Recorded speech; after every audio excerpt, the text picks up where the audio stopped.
한 남자와 여자가 만나서 결혼을 하면 이제 아이를 낳게 되잖아요.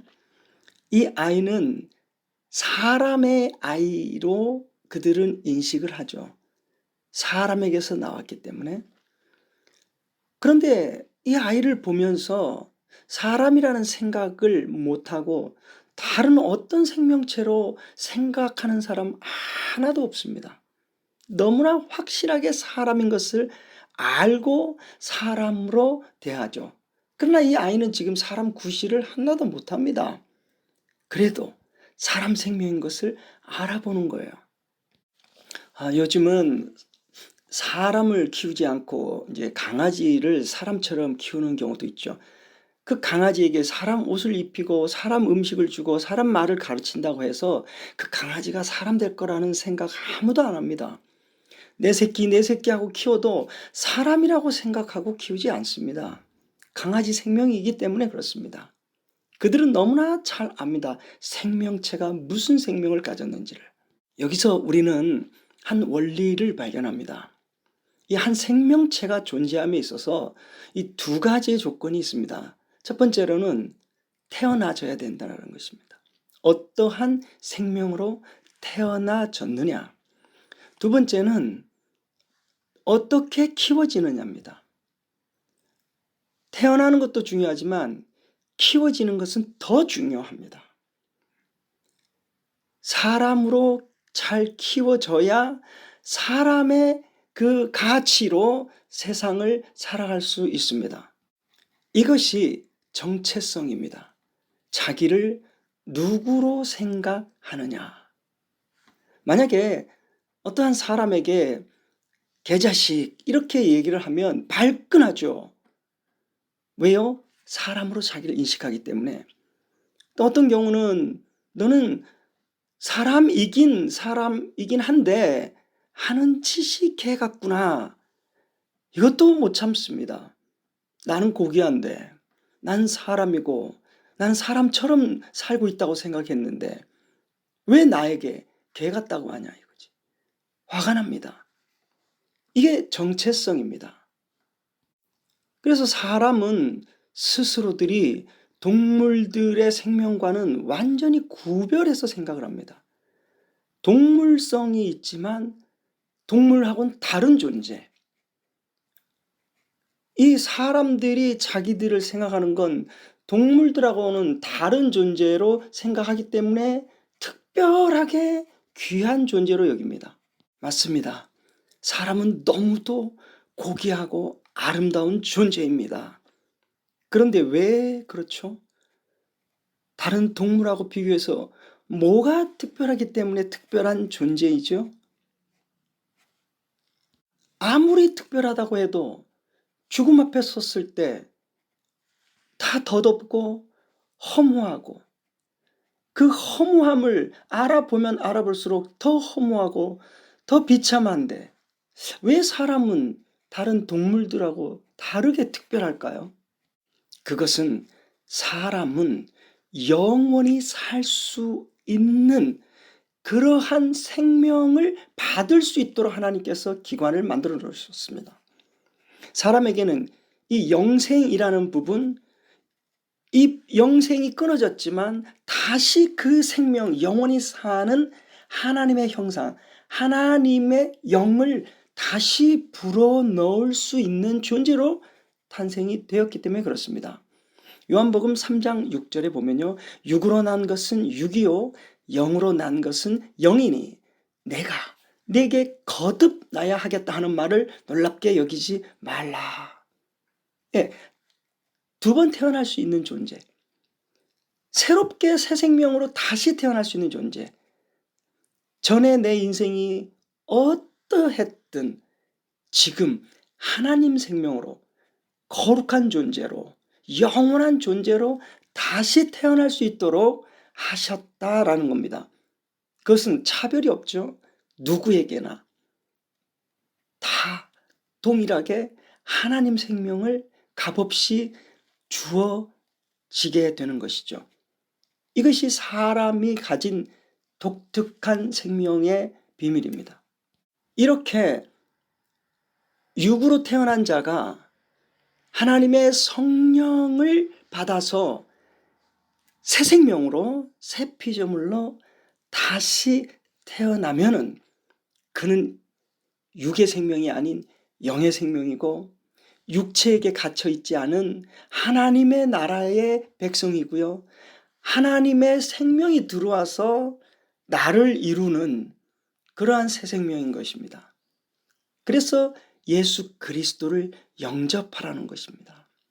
예수 그리스도를 영접하면 하나님의 자녀가 되는 권세가 임하죠.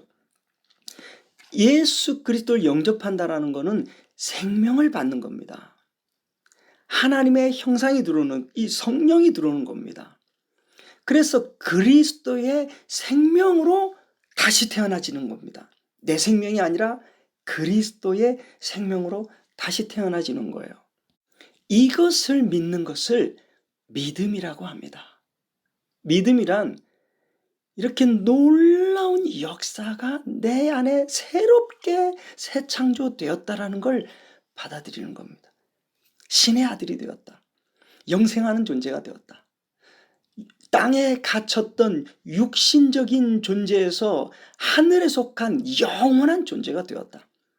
결핍과 문제들이 투성이가 난무한 세상의 세파에 휘둘렸던 그런 육적인 나가 전혀 세상에 얽매이지 않고 세상과 상관이 없는 하나님의 아들, 그 권세로 다시 태어나짐을 받아들이는 것, 그걸 믿는 걸, 이것을 믿음이라고 합니다.